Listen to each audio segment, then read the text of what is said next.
ஆண்மநேய நண்பர்களுக்கு இனிய காலை வணக்கங்கள். கோமாக்குடி ஐயா, ஆர்கே ஐயா, மணிவண்ணன் ஐயா, செல்வரதி ஐயா, பௌலமணி அம்மா அவர்களுக்கு இனிய காலை வணக்கங்களை கூறி இன்றைக்கு 984வது மந்திரம் சிந்திக்க திருவருள் கூட்டியுள்ளது. ஏற்கனவே நம்ம சொல்ற மாதிரி 4ஆம் தந்திரம் 2வது அத்தியாயமாகிய திருவம்பல சக்கரம். இந்த திருவம்பல சக்கரம் அப்படின்றது இறைவனை ஒரு கேம் மாதிரி வேறு விதமாக சின்ன வயசுல நம்ம கட்டம் போட்டு விளையாடுற மாதிரி ஆன்மீக விளையாட்டாகவே நான் உணர்கின்றேன். குறுக்கு நடுக்கும் கோடு போட்டு அந்த 5 மந்திரத்தை எப்படியெல்லாம் எழுத முடியும், எவ்வாறெல்லாம் அதில் இருக்கக்கூடிய ஆற்றலை பெற முடியும், அதன் மூலமாக எப்படி இறைவனுடன் தொடர்பு கொள்ள முடியும், இவ்வாறாக பல விதங்களில் சிந்திக்க முடிகின்றது. இப்ப கணிதத்துல பார்த்தா ஃபார்முலா இருக்கும். ஃபார்முலா அப்ளை பண்ணாதான் விடை கிடைக்கும். ஸ்டெப் இருக்கும். சில இடத்துல அந்த ஃபார்முலாவை அப்ளை பண்ணணும். அதே மாதிரி இந்த வாழ்க்கை என்கின்ற புதிர்களில் இது ஒரு ஃபார்முலா. ஓம்ன்றது ஒரு பை மந்திரம் மாதிரி, அது ஒரு டூல். சிவாய நம, அது ஒரு 5 மந்திரம், ஜபிக்க வேண்டிய ஒன்று. இவைகளெல்லாம் வைத்து என்ன பண்ணலாம், எப்படியெல்லாம் இறைவன் கூட கொஞ்சி குழாவலாம், அவன் கூட எப்படி பேசலாம். ஏன்னா ஒரு குழந்தை என்ன நினைக்கும்னா, தனக்கு சாப்பிட்றதுக்கு என்ன வேணும், விளையாடுறதுக்கு பொருள் என்ன வேணும், இல்லை படிக்கிறதுக்கு என்ன வேணும், இன்னும் கொஞ்சம் வளர்ந்துச்சுன்னா வாழ்க்கையை அமைத்துக் கொள்ள என்ன வேணும், இப்படிகள் தான் சிந்தனை இருக்கும். வளர வளர குழந்தையினுடைய சிந்தனை ஓட்டங்கள் மாற மாற 45-50 வயசுலதான் நமக்கு இந்த மாலையை புரிய ஆரம்பிக்குது. இந்த ஆன்மாக்குள்ள 3 லேயர் இருக்குங்க. ஆணவம், கண்மம், மாலை. இந்த கருப்பிண்டத்துல இந்த 3 ஃபார்ம் ஆகிதான் வெளியில வரும். அந்த ஆணவம்ன்றதும் விட முடியல, கண்மம்ன்றதும் விட முடியல. ஏன்னா அது பிறவி தொடர். இந்த மாலைன்றது தெளிவு ஏற்படணும் நமக்கு. கொஞ்சம் தெளிவு ஏற்பட்டுதுன்னு வச்சுக்கிங்களா, அப்பதான் நம்ம இந்த மாதிரி நூட்கள்லாம் நம்ம தேட ஆரம்பிக்கின்றோம் அப்படின்னு நான் உணர்றேன். அப்ப திருமந்திரத்துல நம்ம பஞ்சபூதங்கள்ல ஒரு மாதிரியில மிதந்துகிட்டு இருக்கிறோம். எப்படி தண்ணிக்குள்ள மீன் மிதந்துகிட்டு உல்லாசமா அது சுத்திக்கிட்டு இருக்கோ, இந்த காற்று மண்டலத்துல நாமளும் காற்றை சுவாசிச்சுக்கிட்டு சின்ன சின்ன அற்ப விஷயங்கள், ஃபுட்டு சாப்பிட்றதா இருக்கட்டும், உடல் நுகர்ச்சியா இருக்கட்டும், கண்டு கழிக்கிறதா இருக்கட்டும், அப்ப இதே மீறி சிற்றின்பத்திலிருந்து பேரின்பத்தை நோக்கி எப்படி டிராவல் பண்றது அப்படின்னு நமக்கு ஒரு உள்ளுக்குள்ள ஒரு உந்துதலும், ரமண மகரிஷி சொல்ற மாதிரி நான் என்ற ஒரு கேள்வியும் எழும்போது, நான் யார் அப்படின்னு வரும்போது நம்ம மேல் நோக்கி நம்முடைய சிந்தனைகள் போகின்றன. கீழ் நோக்கி செல்லக்கூடிய காற்றானது மேல் நோக்கி திருப்பணும். அகத்தின் உள்ளே டிராவல் பண்றதுன்றது அதுதான். It's inner journey, engineering journey. அது அசபி மூலமாக மனதை அடக்க முடிஞ்சுக்கிட்டு வெளிப்புற அவயங்களை தக்க வச்சுக்கிட்டு சிந்தனை ஓட்டத்தை எல்லாம் பிளாக் பண்ணக்கூடிய டெக்னிக் தான் இந்த 8 அஷ்டாங்க யோகங்களுடைய ப்ரிலிமினரி ஸ்டெப். அதெல்லாம் தியானம்ன்றது அப்படியே உட்காந்து கண்ணை மூடி செய்யறன்றது ஒரு ஷார்ட் ரூட் மெத்தட். அவிஜன் காலையில சாப்பிட்டு போறதுக்கும், ரசித்து ருசித்து ஒரே ஒரு வாழைப்பழத்தை சாப்பிட்டு வாழ்க்கைய வாழ்றதுக்கும் வித்தியாசங்கள் இருக்கின்றன. அது மாதிரி இன்னைய மந்திரம் ரொம்ப அருமையான மந்திரம். அத நம்ம பாடலை ஓட விடுவோம்.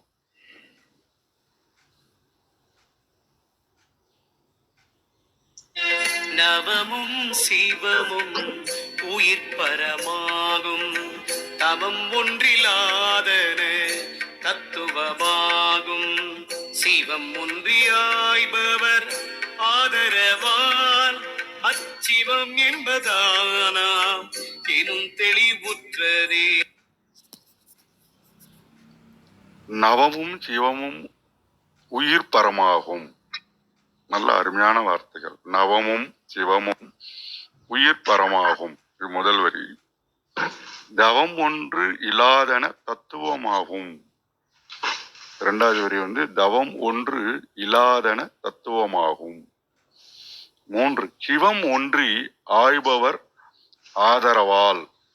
சிவம் ஒன்றி ஆய்பவர் ஆதரவால் அச்சிவம் என்பது தானாமெனும் தெளிவுற்றது. அச்சிவம் என்பது தானாமெனும் தெளிவுற்றது. முதல் வரிக்கு என்ன? நவமும் சிவமும். அப்ப நவம்ன்றது என்னதுங்க? இங்க பிரணவ மந்திரம். சிவம்ன்றது சிவமந்திரம். இவைகள் எதற்கு நமக்கு தேவை? இந்த உயிரானது பரம்பொருளுடன் அடைவதற்கு இருக்கக்கூடிய சாதனங்கள். இப்ப நம்ம ஒரு ஜாபுக்கு போறோம், நடந்து போகலாம், சைக்கிள்ல போகலாம், கார்ல போகலாம். ஒரு சாதனம் தேவைப்படுகின்றது. அப்ப பரம்பொருளை நாம் அடைவதற்கு பிரணவ மந்திரமும் சிவமந்திரமும் உயிர் துணையாக அங்கே போவதற்கான வழிகள் இருக்கின்றன. அதுதான் நவமும் சிவமும் உயிர் பரமாகும். இரண்டாவது, தவம் ஒன்று இலாதன தத்துவமாகும். நம்ம சைவ சித்தாந்தத்துல 36 தத்துவங்கள்மாங்க ஏற்கனவே நம்ம பார்த்துருக்கிறோம். அப்ப அந்த 36 தத்துவங்களை கடந்து தவத்தில் ஒன்றும் போது, ஏன்னா இந்த 36ம் சின்ன சின்ன விஷயங்கள் நம்மளை மைனூட் ஆர்டிக்கல். எப்படி கோலத்துல புள்ளிகள் முக்கியமோ, அந்த மாதிரி இந்த என்டையர் பாடியில 36 முக்கியமான ஒரு பார்ட் நம்மளை பிடிச்சி இழுக்கும், ஜாயிண்ட். அதை தாண்டி நம்ம தவத்தில் ஒன்றும் போது சிவம் ஒன்றி ஆய்பவர்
ஆதரவால். அப்பதான் இப்ப நம்ம வரோம் 3வது வரி. அப்ப தவத்துல போகும்போது சிவத்துல ஒன்றணும். அவன் நினைவாக பஞ்சாத்திர மந்திரத்தை ஓதி அதை யோகமாக செய்யும்போது நானே சிவம் என்று தெளிவுறுவார்கள். அப்ப நானே சிவன் என்கின்ற ஒரு தெளிவு ஏற்படும் அப்படின்றதான் அந்த பாடலில் சொல்லப்படுகின்ற விஷயங்கள். அப்ப அது என்ன வேற மாதிரி சொல்லலாம், அது நீயாகவே இருக்கின்றாய், நீயாகவே மாறுகின்றாய். அப்ப ஜீவன் என்ன சிவன் என்ன வேறு இல்லை அப்படின்னு தெளிவு நமக்கு வந்துச்சுன்னா அண்டம் பிண்டம் ரெண்டும் ஒண்ணுதான், நாம அங்க போய் ஜாயின் ஆகணும் அப்படின்னு வந்துச்சுன்னா அதுக்கான 2 டூல் பிரணவமும் பஞ்சாத்திர மந்திரமும் அப்படின்னு உணர்ந்துவதை இங்கே பகிர்ந்து கொண்டு பீதாமரக்கண்ணன் ஐயா அவர்களை அன்போடு அழைக்கின்றேன். நன்றி, வணக்கம்.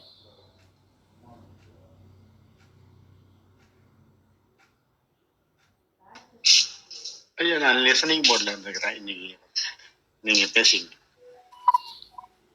நன்றி. வேற யாரும் இன்னைக்கு வரல. வேற புத்தகங்கள் வேணா பார்ப்போம். சத்யநாராயண ஐயா லிசனிங் போடுங்களா? நன்றி. இந்த நவமும் சிவமும் அப்படின்றத வேறொரு புத்தகத்துல பார்த்தோம்னு சொன்னா நகர முதலாய நமைய அப்படின்ற 3 எழுத்து நவமாகுங்களாம். சிகர முதலாய சிவ என்ற 2 எழுத்தும் சிவமாகும். இவ் 5 எழுத்தும் ஆன்மாவுக்கு சிவனுடன் தோழமையை ஏற்படுத்தி தருகின்றது. ஸோ நம்ம அதை ரொம்ப உணர்ந்து இந்த நகர அப்படின்னு சொல்லும் போது இந்த இடத்துல முதல் 3 எழுத்தை சொல்றாங்க. நம்ம மல்லிகாமா புக்கில் பார்த்தோம்னு சொன்னா பிரணவ மந்திரமும் சிவமந்திரம்னு சொல்றாங்க. வேறொரு புத்தகத்துல சொல்லும் போது இந்த நமய அப்படின்றது நவமாகும், சிகர அப்படின்றது சிவமாகும். இந்த சிவ என்ற 2 எழுத்து. ஸோ மொத்தத்துல இந்த 5ம் ஆன்மாக்குள்ள இருக்கிறத உணரும் பொழுது நாம we can make friendship with God, Sivan அப்படின்றது ஒரு புத்தகத்துல குறிப்பிடப்பட்டுள்ளது. இப்போ வெவ்வேறு விதங்கள், சக்கரை ஒண்ணுதான் தின்பண்டங்கள் வேறன்ற மாதிரி வெவ்வேறு விஷயங்களை நாம இங்க கோர்த்து சொல்ல வேண்டிய ஒரு விஷயங்களாக இருக்கிறதா உணர்கின்றேன். இன்னும் சிலதுல பார்த்தோம்னு சொன்னா நவம்னா நட்புன்றாங்க. அன்பு, அன்பே சிவமாகும். அப்ப அன்பு விட்ட பிறகு அன்பு செய்யும் உயிரே பரம்பொருள் தன்மையை அடைகின்றது. இந்த தவம்ன்றது என்னன்னா ஒன்றிலனாத தத்துவம். அதுல ஒன்ற பசி பட்டினி அப்படின்றதெல்லாம் மறந்து சிவனை நோக்கி நாம ஆழும்போது அவனோடு பொருந்தி இருக்கின்ற போது அவனே நாம ஆகின்றோம் அப்படின்ற தெளிவு ஏற்படுவதாக மாணிக்கவாசகன் புத்தகத்தில் குறிப்பிடப்பட்டுள்ளார்கள். இப்படியாக ஒவ்வொருத்தருடைய திருமந்திரம் பார்க்க உங்களுடைய பக்குவத்துக்கு தகுந்த மாதிரி பொருள்களை உணர்கின்றோம் என்பதுதான் உண்மை. மகேந்திரன் ஐயா, நீங்க பாடல் பாடி பொருள் சொல்லலாம். மிக்க நன்றி. வாருங்கள், உங்களுக்கான நேரம்.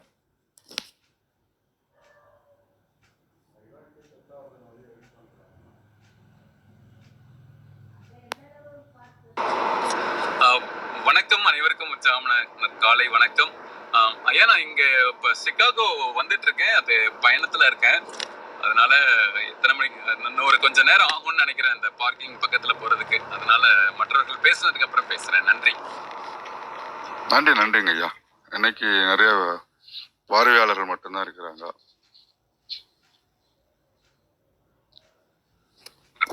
பாடல் வேணா ஒரு முறை நீங்க யாராவது ஒருத்தங்க வாசிச்சு காட்டினீங்கன்னா நான் அதுக்கு பொருள் சொல்ல பாக்குறேங்க ஐயா. இல்லைன்னா அம்மா வந்துட்டாங்க, அதுக்கப்புறம் கூட நான் பேசுறேன்.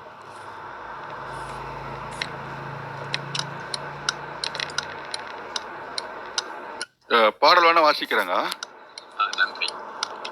நவமும் சிவமும் உயிர் பரமாகும், தவம் ஒன்று இலாதன தத்துவமாகும், சிவம் ஒன்றி ஆழ்பவர் ஆதரவால் அச்சிவம் என்பது தான் என்று தெளிவுற்றது அப்படின்னு சொல்றாங்க. சிறப்பு. தானாம் எனும் தெளிவுற்றது. 4வது வரி. சிறப்புங்க ஐயா. நான் நிச்சயமா அதுக்கான சொல்றேன். நானே இன்னும் ஒரு சில நிமிடங்கள் நம்ம அம்மா பேசினதுக்கு அப்புறம் நான் பேசுறேன். நன்றி. ஓ, நீங்கிட்டாங்களா?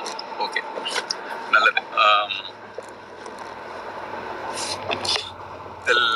சிவஞான தெளிவு அப்படிங்கிற ஒன்று. இதுல வந்து நம்ம தெளிவு என்பது வந்து பல பாடல்களை நம்ம வந்து பார்த்துட்டு இருக்கோம். கடந்த ஒரு 4-5 நாட்களாக அந்த உள்ள தெளிவோடு நம்ம இந்த சிவாய மந்திரத்தை நம்ம வந்து சொல்லும் பொழுது அதோடைய தன்மையை புரிந்து கொண்டு, அதனுடைய உயர்வை உண்மையை புரிந்து கொண்டு நம்ம சொல்லும் பொழுது, அது நேற்றைய பாடல்ல எப்படி நம்ம வந்து அப்படியே அந்த ஒரு உயர்நிலையோடு நம்ம சொல்லும் பொழுது நம்மிடம் தன்னிலையாக வந்து தாமாகவே வந்து நம்மோடு இருந்து விடுவார் அப்படின்ற ஒன்றை வந்து நம்ம வந்து பார்த்தோம். ஒரு எடுத்துக்காட்டுக்காக சொல்றேன். இப்ப நம்ம ஒரு மூலாதார சக்தி அப்படின்ற ஒன்றை நம்ம பார்க்குறோம் அப்படின்னா 2 இது இருக்கு. அதை வந்து எப்படி சொல்லுவாங்கன்னா, அதோடைய சக்தி கீழ்நிலையோடு இருக்கும் பொழுது இந்த மாதிரி குழந்தைகள் பெறுவது மற்ற இது. அதே சமயம் அதே மூலாதார சக்தியை நம்ம வந்து மேல் ஏற்றும் பொழுது அதனுடைய அந்த துவாதசங்கம் பற்றி கூட நம்ம நேற்றைய பாடல்களை கூட பார்த்தோம். இந்த சக்தியை மேலே ஏற்றும் பொழுது நம்மளுடைய ஆன்ம ஆற்றல் இன்னும் மேல்நிலை பெற்று நம்மளுடைய பிறவியின், அதாவது என்ன அப்படின்னா, நம்மளுடைய அதோட கீழ்நிலை ஆற்றல் போகும் பொழுது இந்த பிறப்பு கொடுக்கலாம் குழந்தை பிறப்பு அப்படின்ற. அதே சமயம் நமக்கான அது மேல்நிலை ஆற்றலாக நம்ம வந்து உயர்த்தி செய்யும் பொழுது நம்மளுடைய பிறவி பயனை அடையலாம். நம்மளுடைய வாழ்க்கை எதுக்காக பிறந்தோமோ அதுக்கான உயிர்நிலையை அடைய முடியும் அப்படிங்கிறது தான் வந்து அந்த.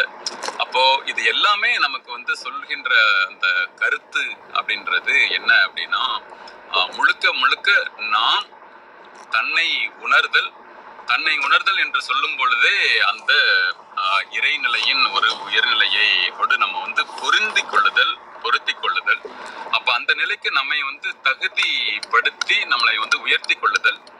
அப்புறம் அதனுடைய தன்மையில் இப்போ சிவம் என்கின்ற இருப்பு சக்தியும் சக்தி என்கின்ற இயக்க சக்தியும் அந்த ஆற்றலும் நம்ம வந்து சேரும் பொழுது அதன் மூலமாக நம்ம ஆன்ம தூய்மையை வந்து தொடர்ந்து செய்து கொண்டே இருந்து பார்க்கும் பொழுது நம்ம அதோடைய உயிர்நிலையை அடையலாம் அப்படின்ற அந்த ஒரு தெளிவு. இன்னொரு முறை வேணா அந்த பாடலுடைய விளக்கத்தை வேணா பார்க்கலாம். நான் பிறகு வரேங்கய்யா. எனக்கு மேலோட்டமா கேட்டதை வைத்து நான் வந்து சொன்னேன். நன்றிங்க ஐயா. திருப்பி ஒரு பாடலை ஓட விட்டுட்டு தளத்தை வேணா நிறைவு செஞ்சலான்னு நினைக்கின்றேன். இன்றைய பாடல் நவமும் சிவமும் உயிர் பரமாகும், தவம் ஒன்றிலாதன தத்துவமாகும். சிவம் ஒன்றியாய்பவர் ஆதரவால் அச்சிவம் என்பதானா எனும் தெளிவுற்றதே. நவமும் சிவமும் உயிர் பரமாகும், தவம் ஒன்றிலாதன தத்துவமாகும். சிவம் ஒன்றியாய்பவர் ஆதரவால் அச்சிவம் என்பதானா எனும் தெளிவுற்றதே. மொத்தத்தில் இன்றைய பாடல் வந்து மந்திரத்தை தெளிவு பெற நாமே சிவமாகலாம் என்றும் குறிப்பிடப்படுகின்றது. நாளைய மந்திரம் பார்த்தோம்னா, நமக்கு அப்படி தெளிவு கிடைக்கவில்லை என்றால் குருவை தேடி அந்த டெக்னிக்கை வந்து தெளிந்து பெற்றுக்கொள்ளலாம் அப்படின்னு நாளைய பாடல் கூறுவதாக உணர்கின்றேன். பாருங்களம்மா விந்தியாம்மா.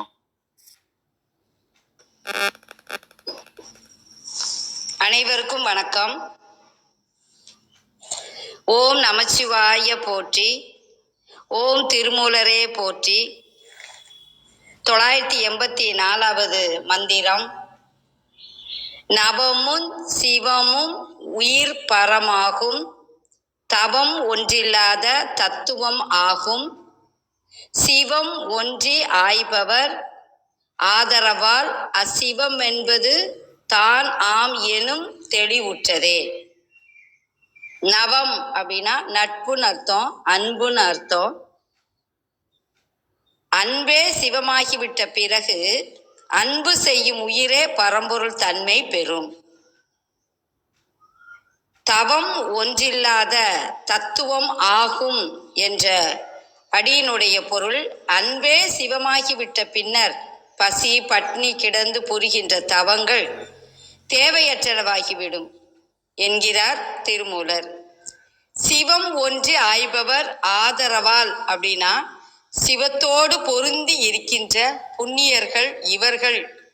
ஆகையால் அடுத்தடி பாருங்க, அச்சிவம் என்பது தானாம் எனும் தெளிவுற்றதே. அச்சிவ பரம்பொருளே தான் தானும் அவனும் வேறு இல்லை என்னும் ஞான தெளிவு உண்டாகும். இந்த மந்திரத்துல ஆய்பவர் அப்படின்னா உணர்பவர் அப்படின்னு அர்த்தம். இந்த மந்திரத்திற்கு பொருத்தமான ஒரு பாடல் திருமூலர் எழுதியது. இந்த உலகத்தில் உள்ள அனைவரும் இந்த மந்திரத்தை அறிந்திருக்க வேண்டும் என்பது என்னுடைய அவா.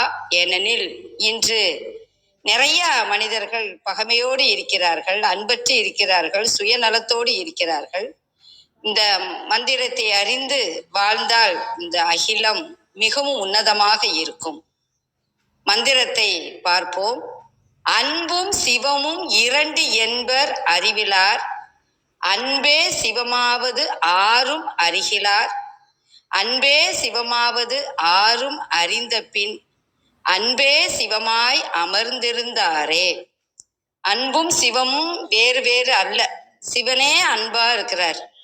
நாம மற்ற உயிர்களிடத்து, எல்லா உயிர்களிடத்து ஓரறிவு, இரண்டறிவு, மூன்றறிவு, நான்கறிவு, ஐந்தறிவு, மனிதன் பகுத்தறிவு, ஆறாவது அறிவு. மனிதன் மனம் கொண்டதால் மனிதன், மனித நேயம் இருக்க வேண்டும், அதனால் அவனுக்கு மனிதன். அதனால மனிதர்கள் பிற 5 உயிர்களிடத்தும் அன்பாக இருக்க வேண்டும். மரம் செடி கொடிகளிடத்து கூட புல் பூண்டு எல்லா உயிரினத்தோடும் அன்பாக நாம் இருக்க வேண்டும். இதைத்தான் திருமூலர் அருமையாக பதிவு செய்துள்ளார். இன்றைக்கு நாம் அனைவரிடத்தும் அன்பாக இருந்தால் உலகத்தில் போர் என்பது ஒன்றே இருக்காது. எல்லா மனிதர்களும் நலமோடும் வளமோடும் வாழ்வார்கள். அனைத்து உயிர்களும் நலமோடும் வளமோடும் வாழ்வதற்காக எழுதப்பட்ட மந்திரம்தான் அன்பும் சிவமும் இரண்டென்பர் அறிவிலார், அன்பே சிவமாவது ஆறும் அறிகிலார், அன்பே சிவமாவது ஆறும் அறிந்த பின் அன்பே சிவமாய் அமர்ந்திருந்தாரே. நம்ம இதயத்துல அன்பா இருக்கிறவர் சிவபெருமான் தான். ஏன் இந்த மந்திரத்தை திருப்ப சொன்னா, நமக்குள்ளே நாம் மனனம் செய்து இந்த மந்திரத்தை சொல்ல வேண்டும். சிவனிடத்து உண்மையான பக்தியா உண்மையான அன்பா இருந்தாலே போதும். மந்திரம் சொன்ன கருத்து இதுதான். தவம் தேவையற்றது அப்படிங்கிறார் திருமந்திரத்துல. திருமலர் தவம் தேவன்னு சொல்லுவார் தான். இந்த இடத்துல ஏன் வேண்டார்னா, சிலரால தவம் பண்ண முடியாதுன்னா சிவனிடத்து உண்மையான அன்பு இருந்தாலே போதும், உண்மையான பக்தி இருந்தாலே, சிவபக்தி இருந்தாலே போதும். மக்கள் தொண்டே மகேசன் தொண்டு, அனைவரும் சிவபெருமானை நினைத்து மக்களுக்கு தொண்டு செய்தாலே போதும். தனியாக தவம் புரிய வேண்டியதில்லை என்பது என்னுடைய எண்ணத்தை பகிர்ந்து கொண்டதுக்கு வாய்மொழி கேட்ட அனைவருக்கும் நன்றி கூறி விடைபெறுகிறேன். நன்றி, வணக்கம். மிக்க நன்றிங்கம்மா. வேற ஒரு கண்ணோட்டம், எளிமையான புரிதல், அதற்கான ஓமையோடு விளக்கிய அம்மையார் அவர்களுக்கு நன்றி. வந்த மையன்பதை வணங்குகின்றேன். மீண்டும் நாளை காலை சந்திப்போம், சிந்திப்போம். தலம் நிறைவேறுகின்றது. 5, 4, 3, 2, 1.